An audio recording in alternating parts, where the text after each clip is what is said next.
Você sabe o que é uma sequência didática ou qual a utilidade dela em sala de aula? Me chamo André Mendes, sou estudante do curso de Licenciatura em Matemática na Universidade do Estado do Pará, e esse será o tema desse Matchcast.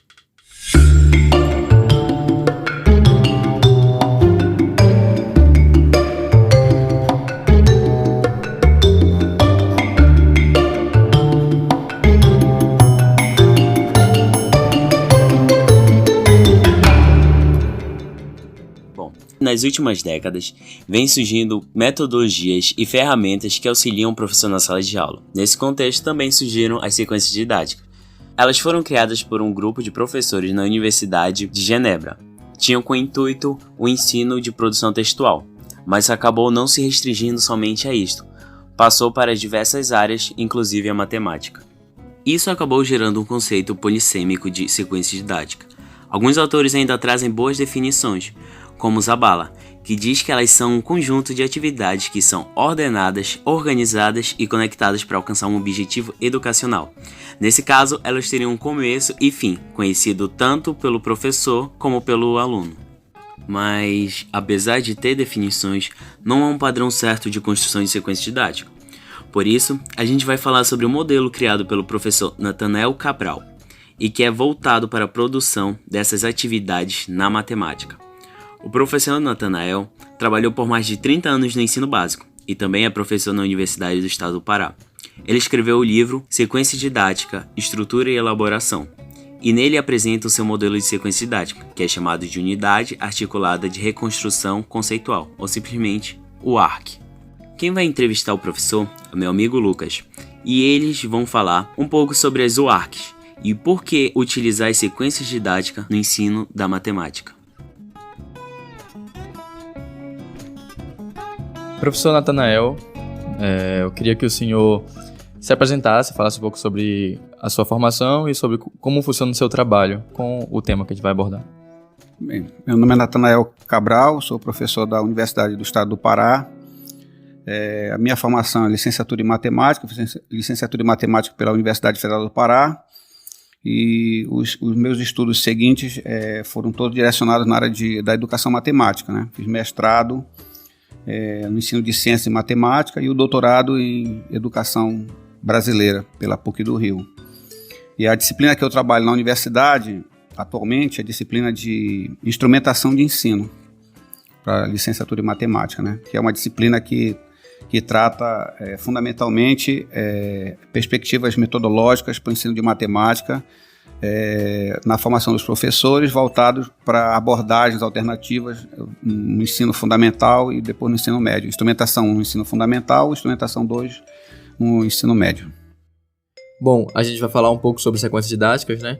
Diversas ferramentas e metodologias têm surgido para auxiliar no ensino de matemática e de outras áreas também, e a sequência didática é uma delas. Para começar, eu queria perguntar como o senhor concebe esse conceito, como o senhor define sequência didática? Bom, então, em primeiro lugar, é preciso que se diga que é um conceito polissêmico, né? Existem várias formas de se pensar em sequência didática, e como eu costumo dizer para os meus alunos, né? Como um saco de gato, né?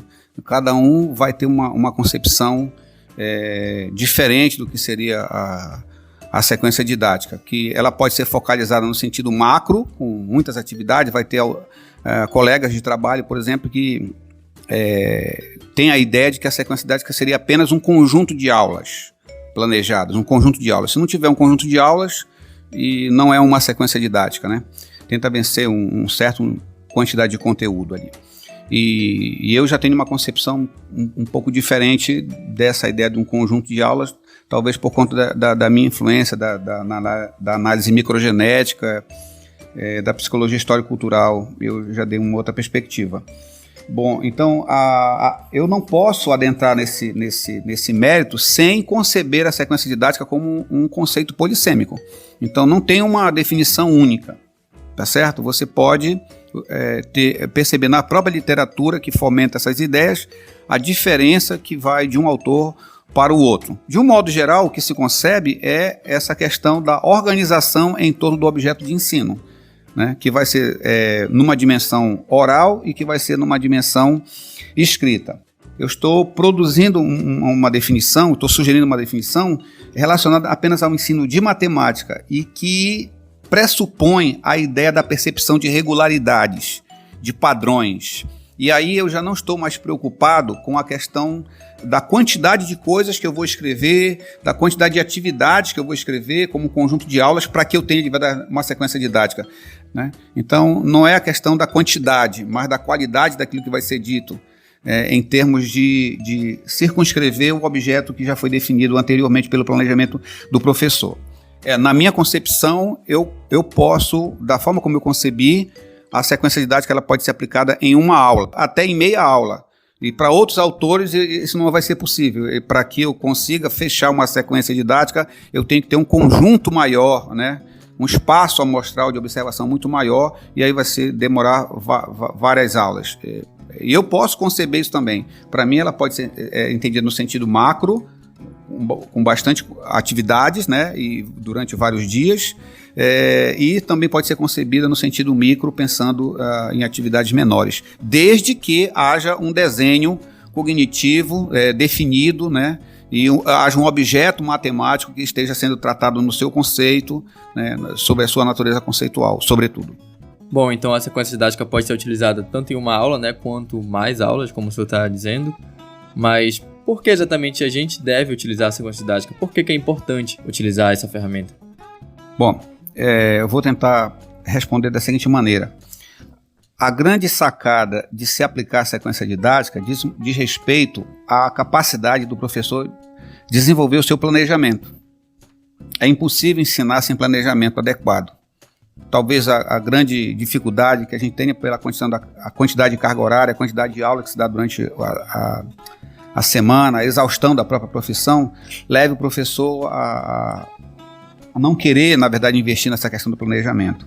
O ensino, sobretudo, ele precisa ser planejado. A sequência didática, na verdade, é uma instrumentalização de planejamento, né? É impossível você montar uma sequência didática sem que você não gaste horas ali pensando, estruturando, articulando as coisas para que elas ficarem bem casadas. Então, a grande sacada da importância, para mim, diz respeito à capacidade do professor de aprender e reaprender a planejar as ações de ensino. Ele vai gastar um tempo maior para isso no começo. Obviamente que experiências de ensino programadas através das sequências didáticas, uma vez aplicadas, se elas forem reaplicadas, ele vai fazer algumas pequenas adaptações. Ainda que ele faça grandes adaptações, ele vai fazer adaptações. A estrutura básica está pronta. Com o decorrer dos anos, ele vai, na verdade, depois otimizar esse processo. Ele vai ter um catálogo de muitas atividades programadas lá, planejadas, que sofrendo pequenas alterações e readaptações, né? E não usar apenas o livro didático. Então, a grande sacada para mim é a questão do tempo relacionado ao planejamento e a aprendizagem do planejamento do professor. Esse planejamento, ele precisa dar ênfase em 3 coisas. São 3 coisas que eu acho que são fundamentais na elaboração da sequência didática e por isso elas se tornam tão importantes. Primeiro, porque é possível você dar uma ênfase nessa questão conceitual que eu foquei anteriormente. Esse é um aspecto que foi abandonado praticamente no ensino de matemática, né? Então é preciso que isso seja retomado. E a programar através da sequência didática, eu tenho essa possibilidade. Sobretudo porque me possibilita trabalhar essa reconstrução conceitual em ambientes pré-formais. Eu não preciso começar a minha aula dando a definição. Eu posso bolar atividades, propor atividade para que os alunos se envolvam e percebam o funcionamento conceitual do objeto sem dar nome exatamente para ele. Então essa abordagem pré-formal conceitual, a sequência didática me possibilita, e eu acho que isso é uma grande sacada do ensino planejado, que eu não teria isso no modelo tradicional, que é a grande crítica, né? Define, dá exemplo, faz exercício. O segundo aspecto é que a sequência didática me possibilita, nessa forma como eu a concebi, de levar o aluno a perceber os padrões. A matemática é a ciência dos padrões, eu posso entender assim, né? Então, quando eu estabeleço atividades, proponho atividades que envolvam a ação colaborativa dele, no sentido de promover a percepção de regularidades, de padrões, isso vai ser uma grande conquista, porque justamente quando ele percebe os padrões, automaticamente o processo de generalização está estabelecido, ainda que seja num ambiente intuitivo. Então, o papel da intuição, nesse momento, ele é extremamente importante para o ensino de matemática. Então, a sequência didática me possibilita ter um planejamento mais rigoroso, mais elaborado, mais preciso, e isso vai desenvolver minha capacidade argumentativa. Ela me possibilita dar ênfase conceitual em ambientes pré-formais, ela me possibilita explorar a percepção de regularidades e, finalmente, ela possibilita ao aluno perceber essas generalizações.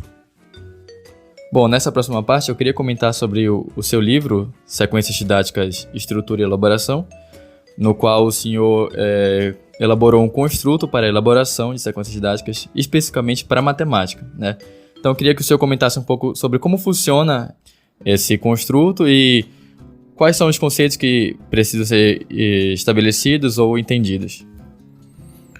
Tudo bem, vamos lá então. Então, no livro, eu estou propondo um conjunto que eu estou chamando de intervenções estruturantes.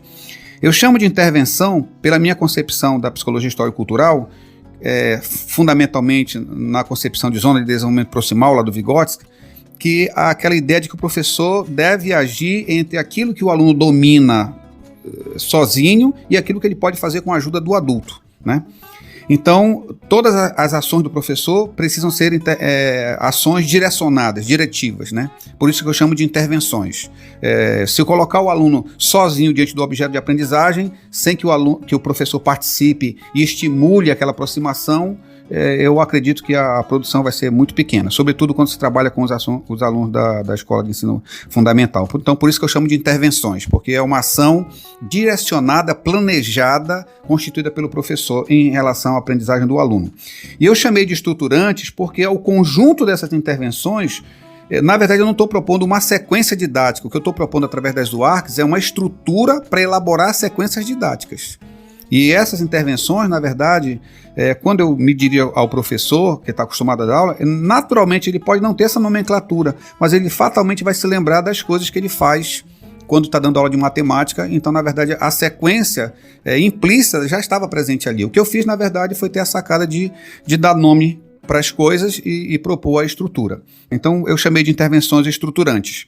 Essas intervenções estruturantes, elas podem ser feitas de duas formas. Elas são escritas ou orais. E aí eu já estou, de certa forma, pensando na Escola de Genebra, que eles concebem a sequência didática com alguma coisa que é traduzida na oralidade do aluno também. E não a sequência didática, não apenas o que está escrito num papel, num protocolo, mas aquilo que se cogita oralmente, tanto do professor quanto do aluno, pode constituir também uma sequência didática. Então, isso é uma diferença, né? Então, eu estou propondo que elas podem ser escritas ou orais. Essas escritas, elas podem ser de três formas. Elas podem ser pré-formais, elas podem ser formais ou pós-formais. O que eu estou chamando de intervenções estruturantes escritas pré-formais, né? Elas podem ser de três tipos, que eu chamei de intervenção inicial. O que é a intervenção inicial? O professor, todas as vezes que ele planeja o ensino dele, ele tem que pensar numa primeira atividade, aquilo que ele vai propor. Estou pensando numa aula que ele vai, a partir daquele momento, ele vai começar a ensinar um objeto novo. É uma aula que vai ensinar um objeto novo, não é uma aula de avaliação ou de aplicação daquilo que já foi ensinado. É uma aula que ele vai começar uma tarefa nova. Então, ele vai eleger, usando o conhecimento que ele tem, né? Obviamente que para eleger essa intervenção inicial ele tem que levar em consideração a necessidade do próprio objeto, quem são os objetos circunscritos, aquele objeto que ele vai mobilizar, e ele escolhe essa atividade inicial, que eu estou chamando de intervenção inicial, que pode ser um jogo, um quebra-cabeça, um problema, é uma primeira provocação, e aí ele tem liberdade para fazer o que ele quiser, para trazer para os alunos isso, né? Então, estou chamando de intervenção inicial. Essa intervenção inicial, ela é desenvolvida a partir do que eu chamei de intervenção reflexiva e intervenção exploratória. O que seria, então, a intervenção reflexiva? Intervenção reflexiva é uma pergunta que eu faço para o aluno em relação ao objeto que eu propus para ele. Então, a intervenção reflexiva sempre é traduzida por um questionamento que o professor provoca. Ele pergunta e a pergunta dele é dirigida a um aluno ou aos alunos. Ou ele pode fazer uma pergunta de um modo geral. Mas a ideia é que ele provoca uma manifestação do aluno a partir daquela intervenção inicial através de uma pergunta ou de um conjunto de perguntas, né? E se a gente prestar atenção, o professor faz muitas perguntas durante a aula. Então, cada pergunta dessa, na verdade, seria uma intervenção reflexiva. Eu estou levando o aluno a refletir sobre alguma coisa, uma atitude que ele tomou em relação ao objeto matemático. A outra intervenção é a intervenção exploratória. Nessa intervenção, eu não faço uma pergunta, mas eu convido o aluno a dar andamento a um procedimento. Preencher uma tabela, fazer uma observação, né, fazer uma medição. Né? Então, ele vai tomando um procedimento sugerido pelo professor. Eu não estou fazendo pergunta para ele. Eu estou fazendo uma solicitação para ele desenvolver uma atividade que não envolve muita reflexão, mas mais a mobilização. Por exemplo, observe o objeto que foi dado aí, faça as medidas da altura, da largura e do comprimento e anote na tabela. Então, ele já sabe medir, ele vai lá, toma os procedimentos. Então, eu estou chamando de intervenção exploratória. Nesse caso ocorre em coleta de dados, é isso? A coleta de dados poderia ser incluída nessa categoria, né? Então, na verdade, funciona assim.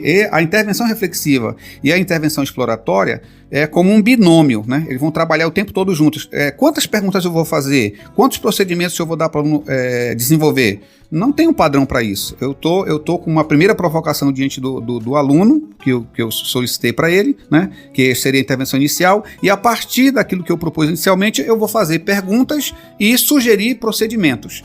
À medida que eu faço perguntas e sugiro procedimentos e ele se envolve nesse processo, eu faço outras perguntas e sugiro outros procedimentos. Quer dizer, é como se eu estivesse induzindo no seguinte sistema. Ele faz alguma coisa e eu pergunto para ele refletir sobre o que ele está fazendo e as respostas que ele está obtendo, os resultados que ele está obtendo são coerentes ou não são coerentes, né? Então, esse processo de pensar sobre o que estou fazendo e fazendo outras coisas e refletindo sobre esse processo, na verdade é um estímulo à percepção de regularidades e de padrão. O que está por trás dessas intervenções reflexivas e exploratórias é a percepção dos padrões, que eu tanto desejo que ele perceba para depois a generalização acontecer mesmo que em ambiente intuitivo. Então, na verdade, a aula se desenvolve fundamentalmente através da relação desses dois binômios a partir de uma intervenção inicial. E tudo isso eu faço de forma não rigorosa, que eu estou chamando de pré-formal. Eu vou me aproximar do objeto matemático sem sequer dar nome para ele. Ele pode perceber um padrão de funcionamento de um objeto matemático sem que ele, na verdade, saiba o nome formal daquilo, né? Eu posso, por exemplo, trabalhar uma sequência numérica, né, que seja uma progressão aritmética, sem dizer que é uma progressão aritmética, mas fazer ele perceber que existe um padrão, uma regularidade, quando eu somo o primeiro com o último, o segundo com o penúltimo e assim sucessivamente, né? Eu posso fazer ele perceber a ideia ou as ideias que estão por trás daquela sequência, sem necessariamente dizer formalmente para ele que aquilo é uma progressão aritmética ou assim por diante, né? Então vamos revisar. As intervenções pré-formais, elas são a inicial, e eu alimento a inicial com o quê? Com a intervenção reflexiva e a intervenção exploratória. Quando eu faço isso várias vezes e o aluno entra no jogo, nesse ping-pong de respostas e perguntas e procedimentos de reflexão, tem um momento que ele se aproxima muito desse objeto, do funcionamento dele. E aí é uma avaliação pessoal do professor. Quando ele percebe que o aluno já está dando as respostas muito próximas daquilo que ele quer, na verdade, estimulado por a percepção dos padrões, então existe a intervenção formal, que eu estou chamando de intervenção formalizante, exatamente quando o professor reúne todas essas percepções do aluno, que foram produzidas de maneira informal, e é como se o aluno estivesse entregando aquele objeto matemático para ele, com o traje de banho, vai para a praia de chinelo, bermuda e camiseta, e o professor identifica que aquele objeto está muito próximo e vai lá e dá as vestes formais. Então ele vai tirar essa roupa de banho, de chinelão, bermuda e camiseta, e vai colocar o paletó e a gravata e arrumar o cara lá todinho. Então é mais ou menos essa ideia. Essa parte da formalização que aproxima esse objeto do objeto matemático no sentido mais rigoroso, o aluno nunca vai fazer. Essa parte quem vai fazer é o professor. E quando o professor toma a produção dos alunos, em colaboração com os próprios alunos, respondendo às intervenções reflexivas e exploratórias, e com o professor também, ele toma todo esse material e vai lá e formaliza e apresenta aquele conhecimento mais sistematizado, de uma forma mais rigorosa, né? Então, quando ele faz isso, na verdade, ele constitui a primeira unidade articulada de reconstrução conceitual, que é o ARC. Aí eu concebo que quando o professor formaliza, ele entendeu que o aluno compreendeu aquele objeto em alguma dimensão. Já, se ele comparar o resultado que ele tem agora com o resultado inicial, o aluno avançou bastante. Então, ele fecha um ciclo ali quando ele formaliza. Então, o que eu estou chamando de unidade articulada de reconstrução conceitual? É o conjunto de todas as intervenções, que vai desde a intervenção inicial até a enésima intervenção ou formalizante, a enésima intervenção ou reflexiva ou exploratória que o professor fez, e que ele avalia aquilo e, subjetivamente, ele entende que o aluno se aproximou muito daquele objeto. Fundamentalmente, ele já respondeu as perguntas básicas sobre o funcionamento daquele objeto. Então, ele vai lá e formaliza. Quando ele formaliza, termina o ciclo. Tudo que foi feito anteriormente, todo esse conjunto de intervenções, é que eu estou chamando de unidade articulada de reconstrução conceitual. E o foco é dado para o conceito, para entender o objeto matemático. Aí fechou a unidade articulada. A partir daí, vem ainda a intervenção escrita, vem a intervenção pós-formal, né? Que ela pode ser intervenção avaliativa restritiva, onde ele avalia o conceito e o algoritmo, e a intervenção de aplicação, ou a intervenção aplicativa, onde ele avalia a capacidade que o aluno tem de resolver problemas a partir daquilo que ele aprendeu. Então, eu estou chamando de pós-formal. Depois que ele encerrou o ARC, que ele encerrou a unidade, ele vai ser submetido a um tipo de avaliação. Inicialmente, ele vai avaliar o conceito, como ele começou a aprender, os algoritmos envolvidos, que eu estou chamando de avaliação restritiva, e posteriormente, ele é avaliado no sentido da resolução de problemas, que para mim seria o topo da cadeia. Seria a coisa mais complicada o aluno resolver, a avaliação mais complexa, a avaliação em que o aluno é submetido à resolução de problemas, de certa forma, inéditos. Eu vou medir a capacidade que ele tem de mobilizar tudo que ele aprendeu em termos conceituais e algoritmos para resolver aquele problema, né? E aí, então, seria a pós-formal. O outro tipo de intervenção são as intervenções orais. Essas são as escritas, né, que eu acabei de falar. E as intervenções orais, elas são concretizadas pela intervenção que eu chamei de intervenção oral de manutenção objetiva. O que é isso? Isso é uma outra percepção que eu tive, o seguinte: tudo aquilo que o professor fala durante a aula, que fundamentalmente são as intervenções reflexivas, o conjunto dessas falas do professor, elas acabam definindo uma outra espécie de sequência. E que ela é mais ou menos caótica, porque o que tu faz numa sala não faz em outra. Tu aplica uma sequência didática numa turma, tu tem um conjunto de intervenções orais. Se tu aplicar aquela mesma sequência didática numa outra turma, tu podes fazer algumas intervenções orais idênticas ou iguais, mas não necessariamente vai acontecer assim. E é a própria ordem que as coisas vão acontecendo.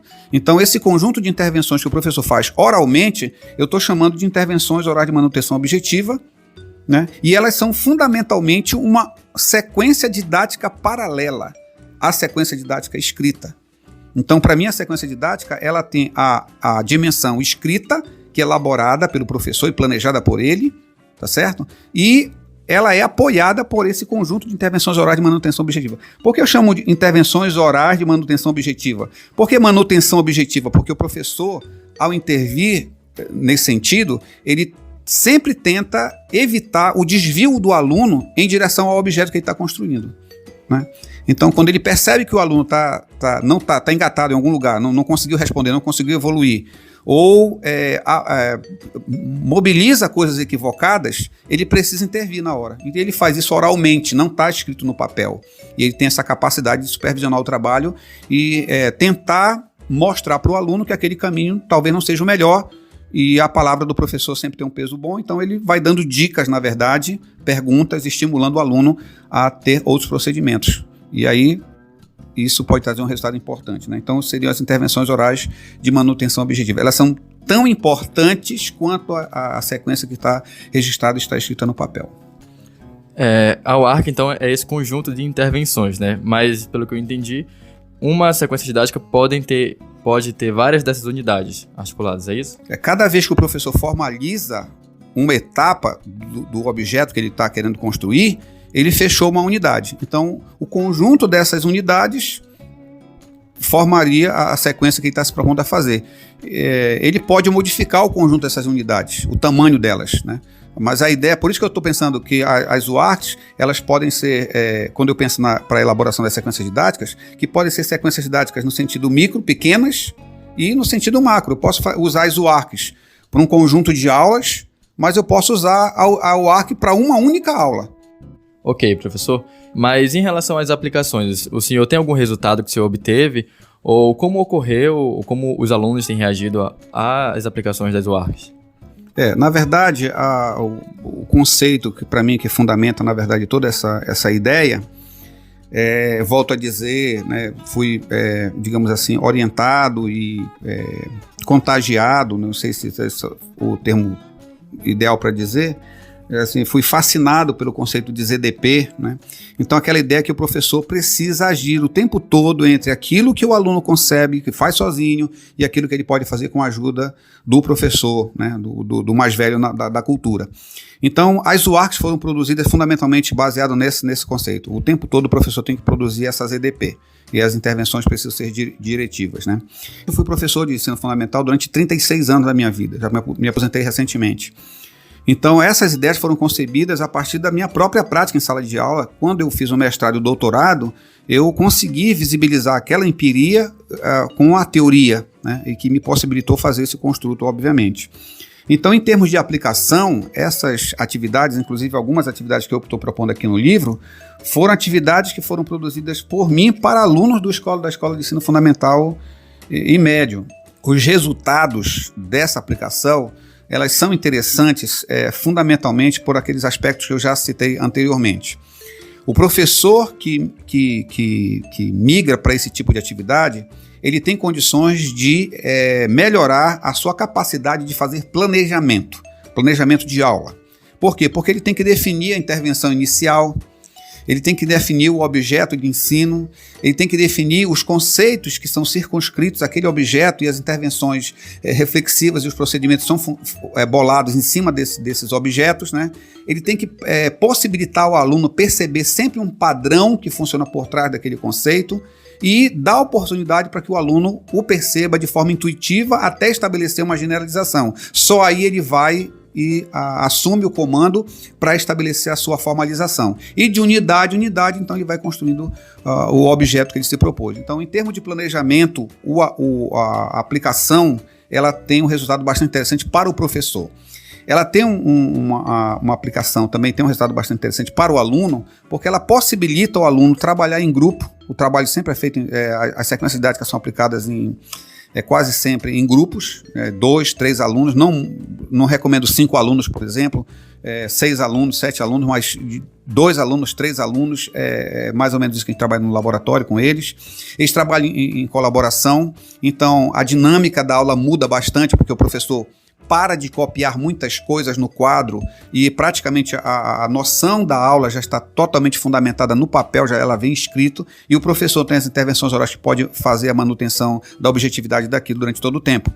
Então, em termos de aplicação, é confortável também, porque o professor para de ser o mestre escriba, que estimula o aluno escriba, que copia demais, porque ele já recebe o material todo no papel ali fundamentalmente organizado. Eles vão ter mais tempo para discutir o que está proposto do que ficar copiando. Então o tempo da cópia praticamente é eliminado, e se você pensar bem, o tempo da cópia em sala de aula, de estar escrevendo no quadro, é uma coisa relativamente absurda. Então o professor ganha bastante tempo com isso. Então a aplicação ela mostra essa questão do envolvimento do aluno na produção e no envolvimento do objeto. E por fim, que é consequência disso, a aplicação mostra para a gente que quando o aluno se envolve nessa dimensão de discutir o objeto, perguntar, responder, a aprendizagem dele ela acontece de uma maneira mais dinâmica. Então isso é um resultado importante. Se você perguntar para mim, eles aprendem tudo, todas as vezes dá tudo certinho, não tem problema nenhum? Resposta, obviamente não, porque se eu dissesse que sim, eu estaria sendo mentiroso, porque não existe, na verdade, como eu falei anteriormente, um modelo matemático, uma metodologia que a gente consiga aplicar e que os alunos aprendam. Tudo que você ensina é tudo aquilo que eles aprendem. Mas se você perguntar que a vantagem da aplicação de uma sequência didática sobre essa estrutura em relação ao modelo tradicional, eu vou dizer é uma outra história. As respostas que os alunos dão são sempre muito mais interessantes do que a estrutura da aula expositiva apenas que o professor fala e copia e o aluno fica passivamente só ouvindo. Existe uma aprendizagem ali, mas eu acho que isso esvazia muito o ambiente e a capacidade de aprendizagem. E a aplicação das UARCs me deram essa resposta. Então, algumas dessas atividades foram eu mesmo que elaborei e apliquei na escola onde eu trabalhava, né? E algumas dessas atividades foram elaboradas por alunos da graduação, ainda em processo de formação, e algumas dessas atividades são produzidas no nosso mestrado profissional dentro da Universidade do Estado, que também já tem resultado bastante interessante em termos de aprendizagem. Não é o olho de uma pinguari, não é a metodologia que vai resolver todos os problemas.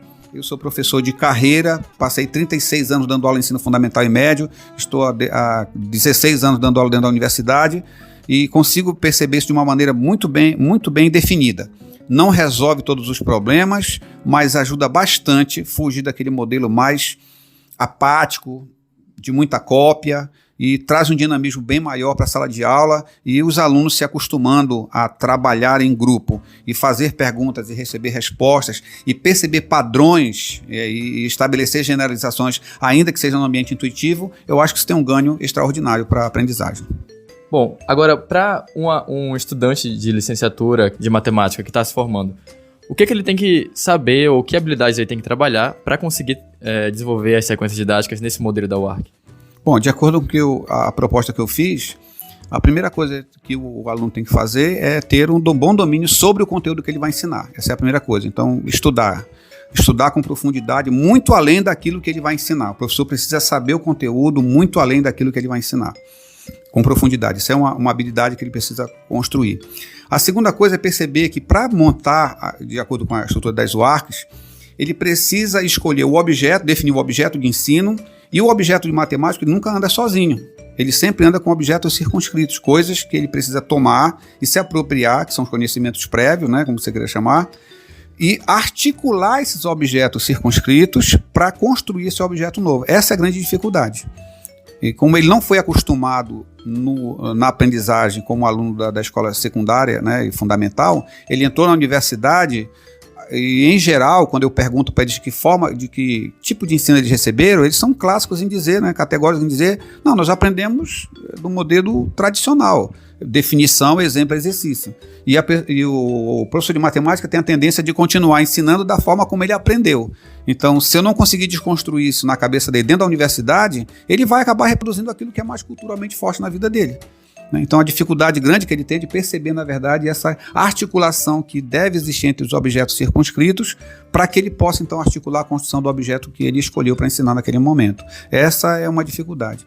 Eu acho que essa capacidade de analisar e pensar nisso cria uma habilidade grande nele, que é a capacidade que ele tem de argumentar o objeto matemático, mostrar o objeto matemático sobre vários ângulos, né? Eu acho que essa é a grande sacada. Bom, professor Natanael, muito obrigado pela sua participação e pela sua atenção, e eu espero que a gente possa ter outro momento para discutir outras ideias ou mais profundamente o assunto. Eu agradeço a oportunidade, né, que está sendo concedida a mim de poder divulgar a questão das UARCs. É um construto que eu tenho disponibilizado para os alunos da instrumentação. Eu sei que ainda alguns olham com um olhar de desconfiança, né, porque sempre acham que não é possível fazer.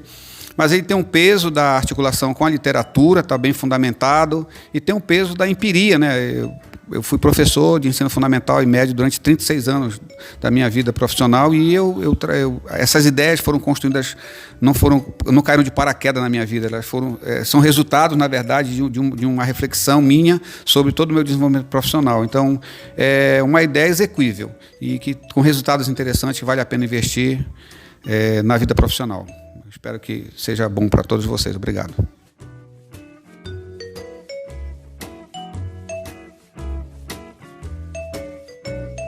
Esse foi o episódio de hoje, e se você quer aprender um pouco mais sobre a construção de sequências didáticas no modelo da UARC, a gente vai disponibilizar um link para o download do livro na descrição do episódio, e você pode baixar o arquivo gratuitamente. Antes de encerrar, eu queria agradecer ao professor Natanael Cabral por ter participado dessa entrevista, ao André Mendes por ter me ajudado na construção desse episódio e ao Luiz Melo por ter me ajudado no podcast desde o primeiro episódio. E a gente também agradece a sua atenção e até a próxima.